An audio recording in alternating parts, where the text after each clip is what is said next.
Bonjour à tous, on se retrouve pour une vidéo tutoriel sur Antunote qui est pour moi le meilleur tracker du marché et sa fonction Range Research, le Range Research qui permet de connaître dans une situation donnée la range avec laquelle le fil va faire telle ou telle action ou pour nos propres actions le profit que va générer telle ou telle action. Donc voilà, c'est un outil pédagogique d'analyse de données qui est vraiment extrêmement puissant à la fois pour analyser son jeu et comprendre ce que font les adversaires. On découvre ça tout de suite ensemble, c'est parti. Là je suis dans le menu de Antunote, j'ouvre le Range Research, donc voilà, ça se présente comme ça.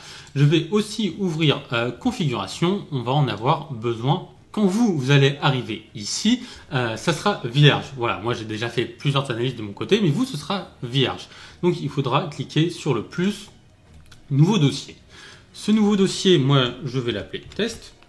Vous l'appellerez comme vous voulez.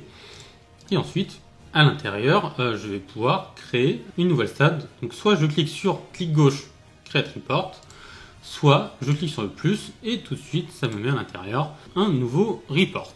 Je vais commencer par quelque chose de simple pour vous présenter l'outil. Je veux, par exemple, la range avec laquelle un récréatif fait tapis au bouton entre 12 et 15 blindes. Récréa. AI pour all-in, BTN pour bouton, 12, 15 blindes. Ok. Je veux sur toutes les rooms, si je voulais que sur une room, par exemple partie poker, je pourrais choisir que sur partie poker, ici je vais garder toutes les rooms. Reg fiche, alors à savoir que dans Antunote, vous pouvez spécifier sur chaque joueur s'il est reg ou s'il est fiche. Honnêtement, je connais personne qui l'utilise, ça prend beaucoup de temps. Donc on va mettre peu importe. Par contre, ici, vous allez pouvoir configurer. Si vous faites une analyse du bouton, vous pouvez mettre à partir de 2% de limp, c'est un récréatif. Par exemple, le plus efficace, néanmoins, ça reste de mettre une limite de main. Moi, j'estime qu'en dessous de 350 mains, c'est un joueur que j'ai peu vu aux tables, donc il y a de fortes probabilités que ce soit un récréatif. Et sur la quantité de joueurs que j'ai joué, le logiciel prendra que ceux que j'ai peu rencontrés, donc il y aura de très fortes probabilités que j'ai une très très grande majorité de récréatifs. Donc on va limiter à 350 ici. Ensuite, game type, super important. Ici, je ne suis pas en cash game, je suis en tournoi entre 3 et 10 joueurs. Donc je mets tournoi 3 à 10 joueurs. Si vous vous trompez ici, à la fin, ça va vous afficher une page vierge. Une fois que j'ai réglé tout ça, je peux créer ma statistique. Donc j'arrive sur ce menu. Alors, on a action, force de la main, préflop, bet sizing, groupe. Ce qui va être le plus important et le plus utile, ça va être action. Alors, on a les actions player et les actions vilain. Player, ça correspond au joueur sur lequel vous voulez la statistique. Donc ça n'est pas forcément vous, ça peut être vous, ça peut être les joueurs en face. C'est le joueur dont vous voulez la statistique. Et vilain, c'est tous les autres. Vous pouvez être vilain. Dans mon exemple, je veux la statistique du joueur qui est au bouton et c'est le premier à jouer. Donc, je vais mettre player raise puisqu'il relance à tapis au bouton. Dans action de détails, je vais pouvoir régler tout ça. Position, je veux qu'il soit au bouton. Donc, je sélectionne que le bouton. Important, je veux que ça soit sa première action. Ensuite, stack size effectif, je veux par exemple entre 12 et 15 blindes. Le bet, donc là je pourrais mettre un nombre de blindes, mais moi je veux que ce soit que tapis, donc je peux mettre ici seulement un tapis. Important, is hero. Hero, pour le coup, c'est vous. Je veux bien spécifier, je veux pas mes stats à moi, donc je mets non. Si vous l'oubliez quand vous analysez récréatif, c'est pas très grave, puisqu'avec la limite à 350 mains, ça n'aurait de toute façon pas pris mes mains. Mais quand vous faites une analyse soit du fil de complet, soit des réguliers, et que vous oubliez, faites attention parce que votre analyse sera perturbée puisque vos mains seront comptabilisées. Une fois que je pense que tout est bien réglé, donc là je pense que tout est bien réglé, ah non, bien pensé, donc là à mettre 3 à 3, moi a priori j'en ai pas, mais si vous avez joué quelques tournois, ça serait dommage que vos mains de tournoi soient pris en compte. Donc en tournoi généralement, vous êtes plus de 3 joueurs, donc ça permet d'éliminer toutes les mains. Hop, à plus de 3 joueurs, ça s'en va. Une fois que vous avez fait tout ça, pour être sûr, vous pouvez cliquer sur test. Alors, hop, donc je prends la première main, par exemple, replayer. Nook Power, c'est un de mes pseudos.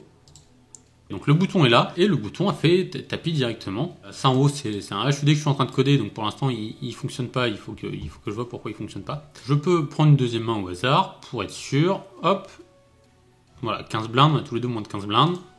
C'est considéré comme un all-in. Donc c'est bon, je fais OK, et là je clique sur Build. Alors, ça met un petit peu de temps. Le temps que ça va mettre, ça dépend de deux choses. Ça va dépendre du nombre de mains que vous avez. Donc là, il y a 909 000 mains. Ça peut être beaucoup déjà.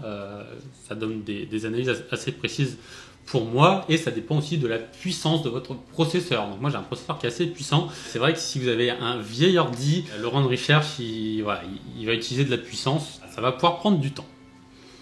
Donc là, on patiente, il n'y a rien d'autre à faire. Une fois fini de charger, vous allez arriver sur cet écran.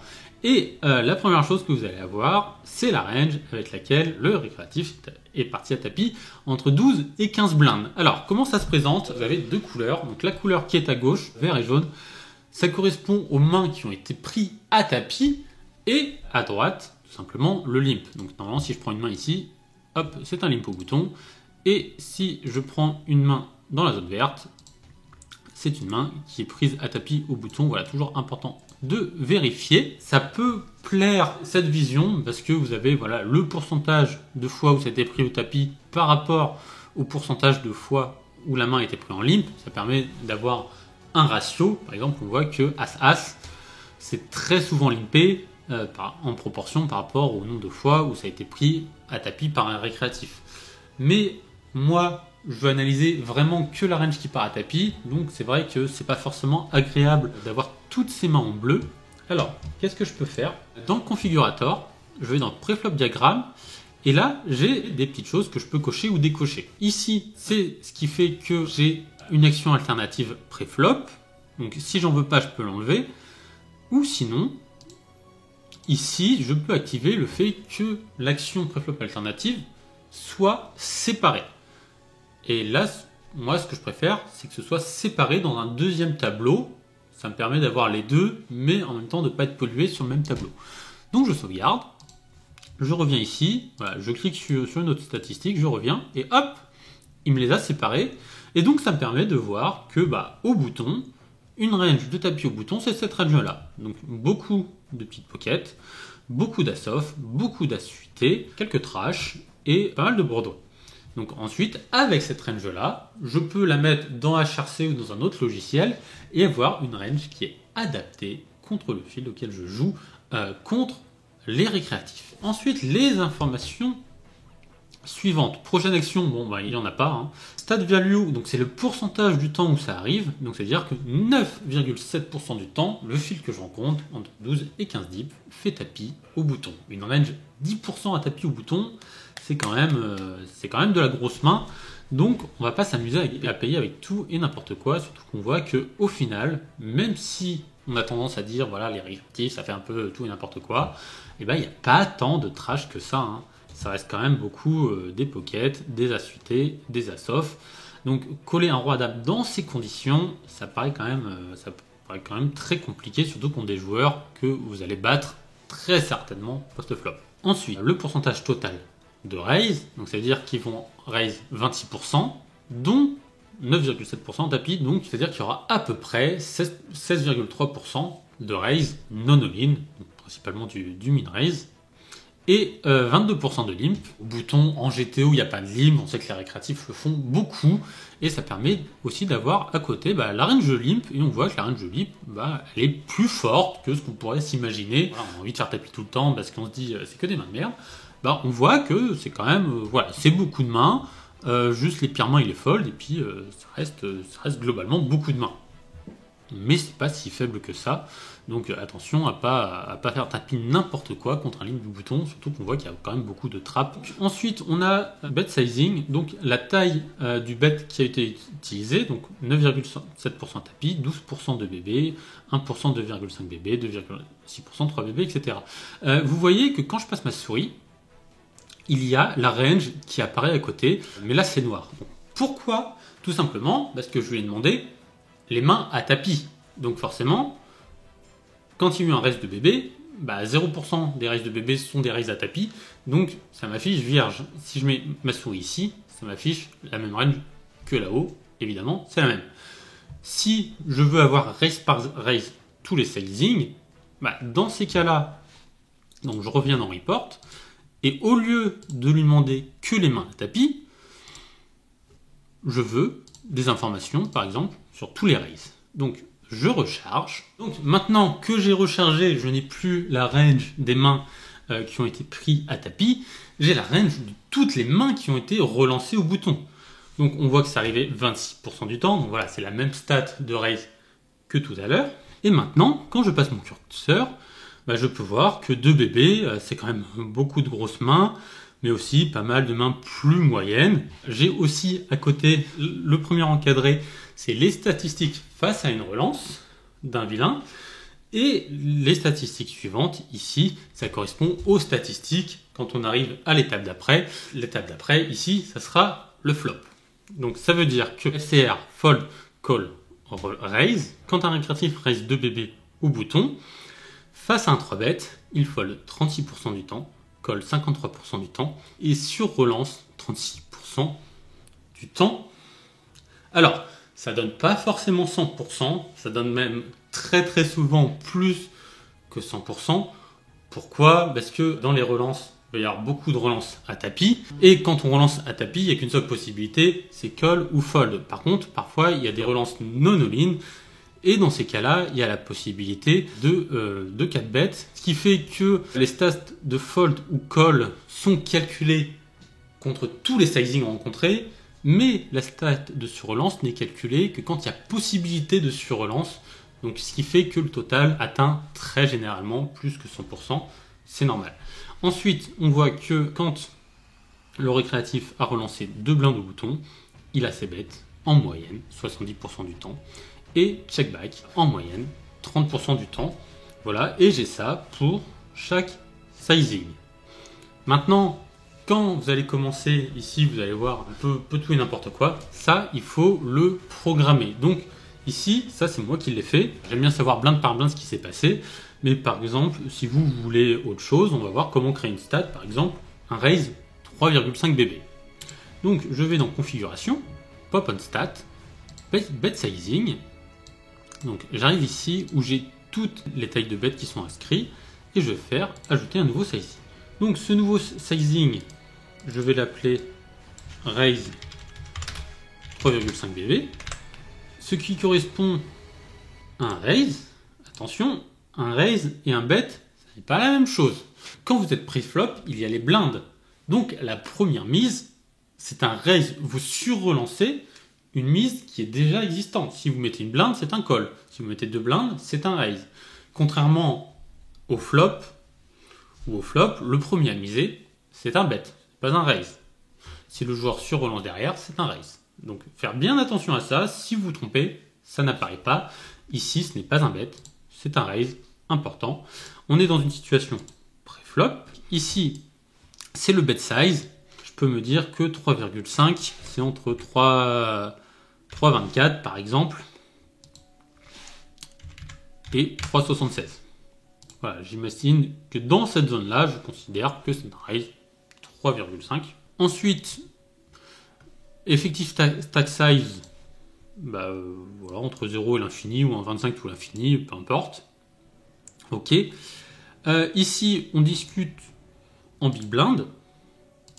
Voilà, vous pouvez mettre les choses en pourcentage du pot, en big blind, ou en M. Un M, ça correspond à la big blind, la small blind et les ante quand il y en a. Donc ici, ça correspond à 1,5 big blind. Personnellement, je travaille essentiellement en BB.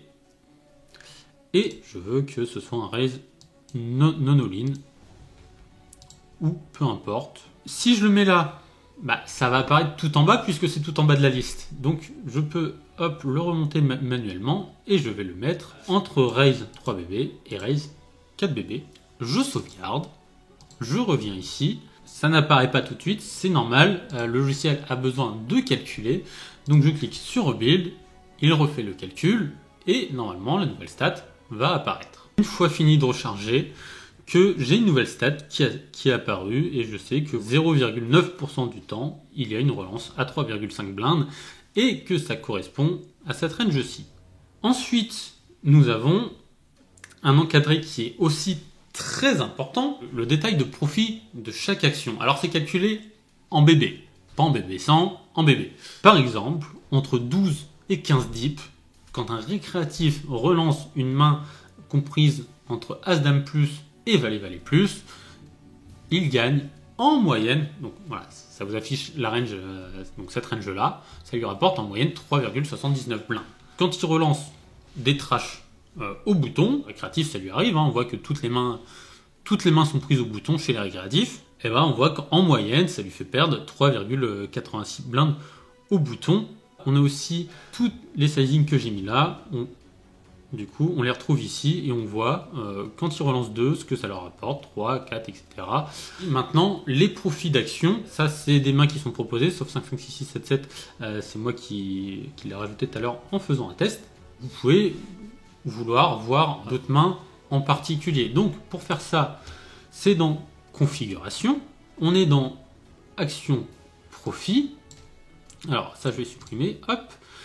Et si vous voulez voir des mains spécifiques, par exemple, voilà, les suited connectors qu'on est censé ouvrir au bouton, voilà, je mets Little Suited Connector, Save, toujours Save, ne jamais oublier. Donc voilà, c'est surtout pour vous montrer comment on rajoute une main. Et normalement, si je sors et que je reviens, hop, mon 667788 a disparu. Et maintenant, voilà, je vois qu'avec ces mains-là, bah, même dans la main des récréatifs, c'est rentable.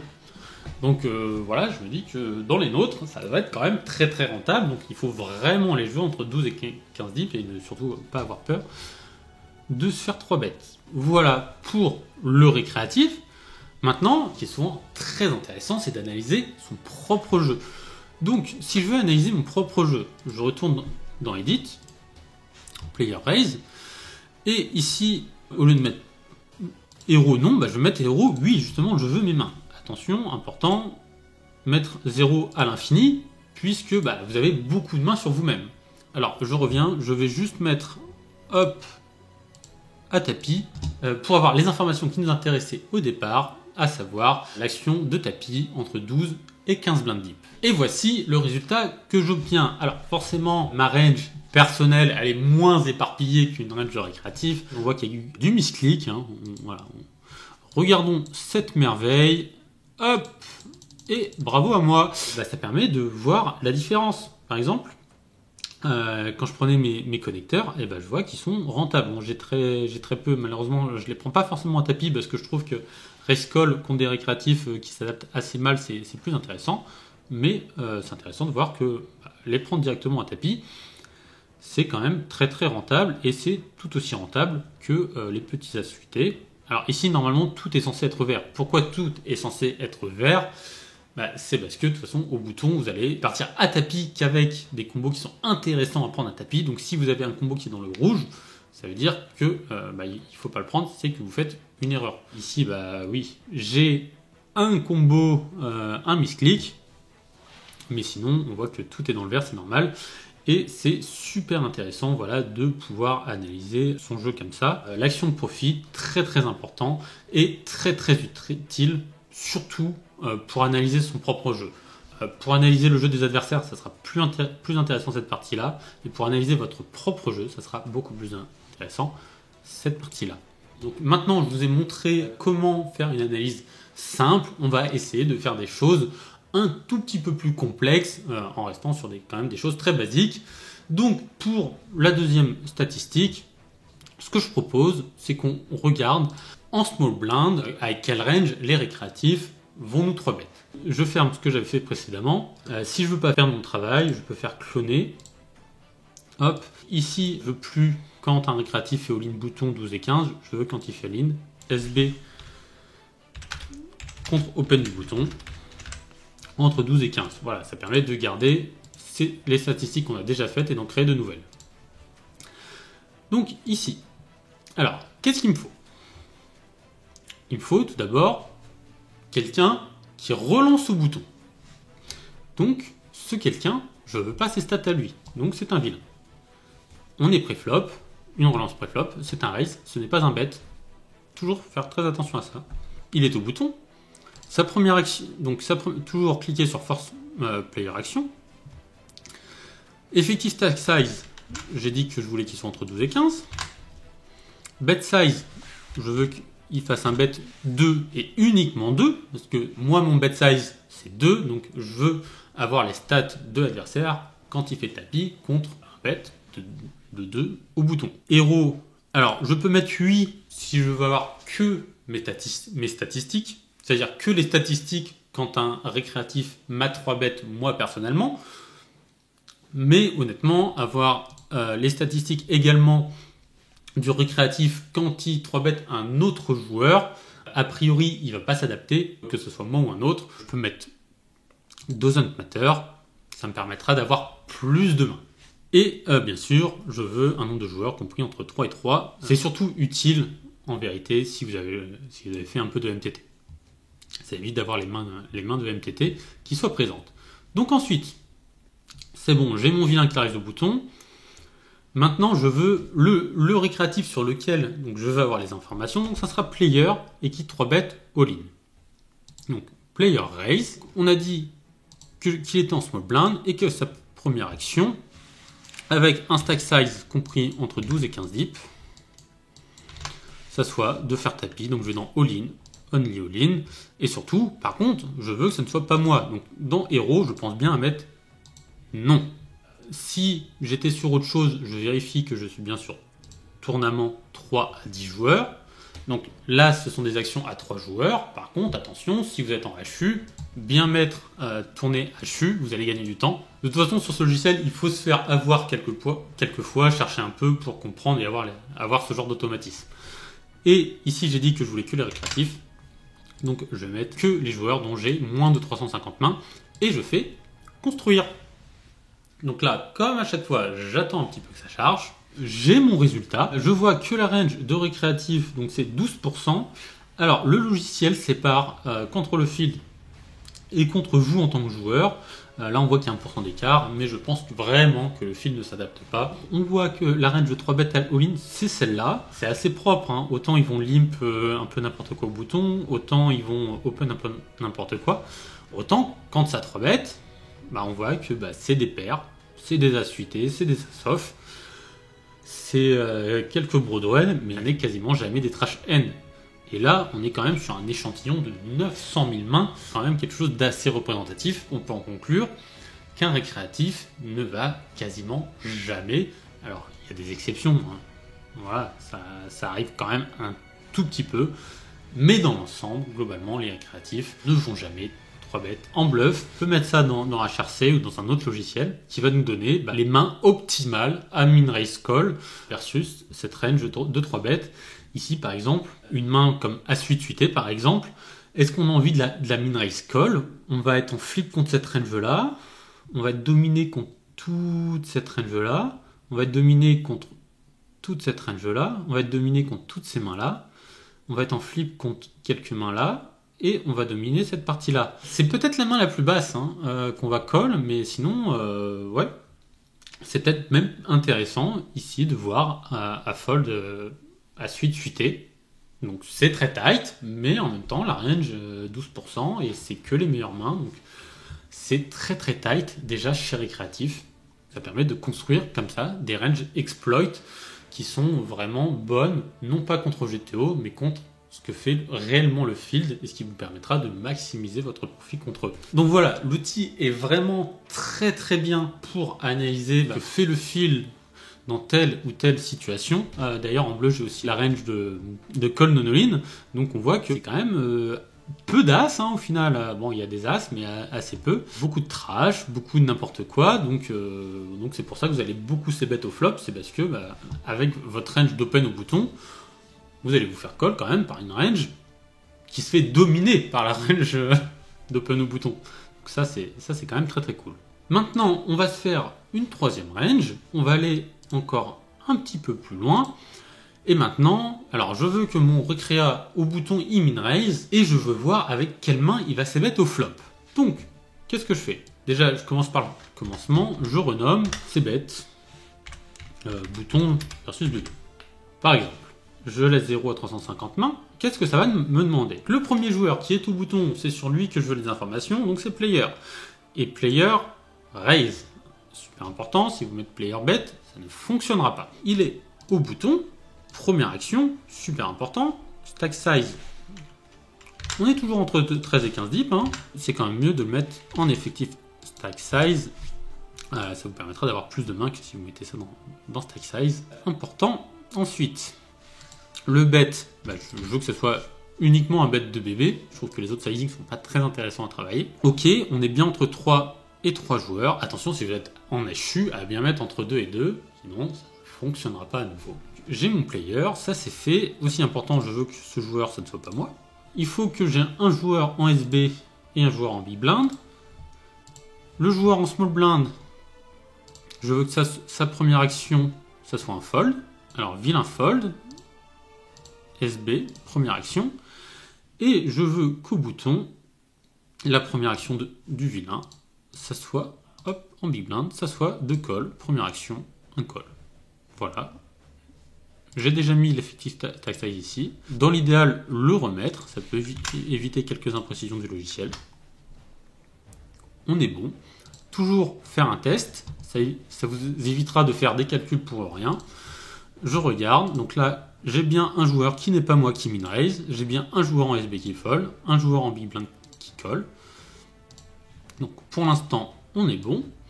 Maintenant, je vais au flop et je vais mettre player bet. Attention, si je fais player raise, ça ne fonctionnera pas. Et je veux que ce soit sa première action. Donc là, je fais OK. Je peux relancer une phase de test. Donc j'ai bien un joueur qui n'est pas moi qui min raise le bouton, un joueur en small blind qui fold, un joueur au bouton qui call, un check et un cbet. Pour que ça soit plus précis, je peux mettre vilain check. Je le mets devant. C'est sa première action. Et là, on devrait être bon. Je fais OK. Je peux vérifier ici si tout est bon. Et je fais une construction. Ici, comme on est post-flop, voilà, on va avoir des résultats qui s'affichent un peu différemment. Ça va être plus classé par main, mais par force de la main. Moi, c'est comme ça. J'ai les trash, les meilleurs auto-as, les high-side, gutshot, draw pair, les low poker, low pair, middle pair, top pair, petit kicker, top pair, grand kicker, over pair, brelan 2 paires plus, c'est configuré comme ça. J'ai gardé à peu près la configuration de base et encore j'en ai enlevé parce qu'il y en avait déjà plus. Je trouve qu'il y en a encore trop, mais c'est pas trop mal comme ça. Et ça permet de voir un peu quel pourcentage de chaque ils ont. Donc voilà, quand on passe la souris dessus, ça réapparaît. Là par exemple, on voit qu'en pourcentage de trash, alors si j'estime que les 2 over, les assai, les gutshot, ce sont plus ou moins des trash, on arrive à 13, 19, on arrive à quand même un bon tiers de trash. Si on rajoute cette partie-là, qui reste des mains relativement faibles, bien pas si loin de la moitié des mains, donc quand même, il y a une proportion de trash, de mauvaises mains, mais des mauvaises mains qui contiennent quand même relativement peu de trash et beaucoup de 2 over et de draw. Et on voit aussi que ça s'ébête quand même beaucoup de mains fortes. 15% du temps, c'est quand même pas mal. Le fiche va s'ébet, over pair, brelan, 2 paires. C'est quand même une partie non négligeable de sa range. Et on peut rajouter 18% de top pair. Donc ça veut dire que un cbet sur 3 correspond à top pair plus. Il faut quand même faire attention à pas trop relancer les récréatifs en bluff. Parce que une fois sur 3, c'est top pair plus. Tu rajoutes 12% de middle pair qui peuvent être très bonnes. Des paires plus draw qui sont quand même des mains fortes. On a quand même relativement beaucoup de mains fortes. Et c'est avec cet outil, voilà, dans chaque situation, flop, turn, river, on va pouvoir analyser quelle range ils ont, comment se comporte cette range. Ce qui est bien, voilà, ici on a quand il s'ébet, mais par exemple, je peux cloner et je me dis, là j'ai le cbet et je peux comparer par rapport à la range de check. Ici, au lieu de player bet, de finir sur player bet, on va simplement finir sur player check. C'est sa première action, ok, build. Là, on se retrouve dans le même spot, mais cette fois-ci avec la partie de la range, non pas qui va bet, mais qui va check. Et qu'est-ce qu'on peut voir? On peut voir déjà 30% de trash, c'est-à-dire il n'y a même pas une gutshot, il n'y a pas deux over, c'est vraiment trash, des auteras, des gutshots, des draws. On est quand même déjà sur plus 60% de la range qui est au maximum un tirage quinte, mais sinon vraiment une range qui est très faible. Low pocket, middle pair, on voit qu'il n'y a plus aucune top pair, il n'y a plus d'over pair, il y a quelques brelans et 7. Donc dites-vous par exemple que si vous vous retrouvez avec top pair, ça va être ultra important de value dans cette situation, puisque le taux de trap, il est dans les 10%.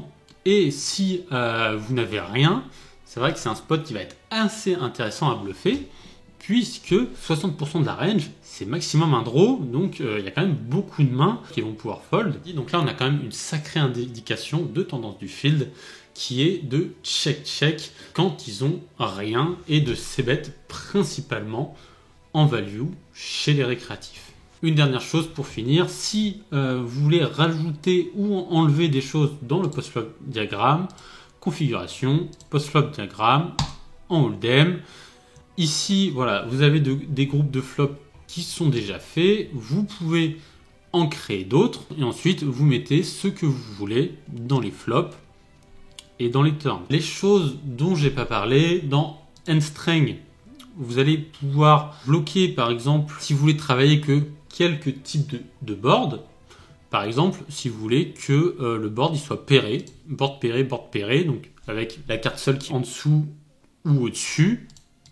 Si vous voulez faire du travail par exemple que sur les boards suités, voilà, 2 cartes se suivent, 3 cartes se suivent. Par exemple, quand vous avez R, voir si avec vos R, vous perdez beaucoup ou si vous arrivez à bien bluffer et perdre un petit peu. Voilà, ça peut être très intéressant dans certains spots de voir comment on se débrouille avec ses R, comment on se débrouille voilà, avec ses nuts. Si on fait moins bien avec nuts qu'avec top pair par exemple, c'est peut-être qu'on a trop tendance à trap, etc. Donc en strength, vous allez pouvoir analyser selon la force de votre main ou la force de la main de l'adversaire. Et aussi à travailler, voilà, je veux travailler les boards auteras par exemple, donc je veux que la carte haute ça soit tout le temps un as, par exemple. Ici, pré-flop hands, voilà, si vous voulez travailler que sur certains types de mains, voilà, vous voulez pas que toutes les mains soient incluses, vous pouvez, voilà, je veux cette range là par exemple. Ici, bet sizing, je l'ai pas encore utilisé, je suis pas convaincu de l'utilité. Et groupe flop, donc vous avez des groupes qui sont déjà créés. Par exemple, ici, si je prends groupe flop draw, je vais pouvoir travailler que sur les flops sur lesquels j'ai un tirage pour voir si je m'en sors avec mes tirages ou pas. Je vous donne un peu toutes les possibilités qu'on peut faire avec le range research. Franchement, on peut vraiment pousser les analyses dans des spots ultra détaillés, mais je pense que voilà, le plus gros intérêt quand même, c'est de travailler vraiment les spots qui arrivent le plus souvent tout le temps, surtout en expresso. Voilà, je pense que j'ai fait le tour, en tout cas des basiques ou des choses les plus importantes à savoir si vous voulez utiliser le range research. Voilà, je vous conseille vraiment de vous y intéresser. Alors, à un niveau un petit peu avancé, c'est vrai que si vous êtes débutant, déjà, apprenez des ranges GTO, ça sera plus intéressant que de faire des analyses, ou de toute façon, si vous n'êtes pas capable de comprendre les déviations d'un field versus la GTO, c'est pas très intéressant d'utiliser le range research, mais une fois que vous êtes bien baigné dans la GTO, dans les adaptations, utilisez le range research pour justement avoir des ranges encore plus optimisés et ou pour rechercher où sont vos erreurs, où est-ce que votre profit n'est pas suffisant par rapport à ce qui devrait être pour pouvoir changer vos mauvaises habitudes. Je conseille vraiment d'apprendre à l'utiliser. Voilà, c'était Benji, j'espère que ça en aidera certains d'entre vous. Je vous dis à bientôt et même dès demain pour la suite du challenge. Allez, ciao!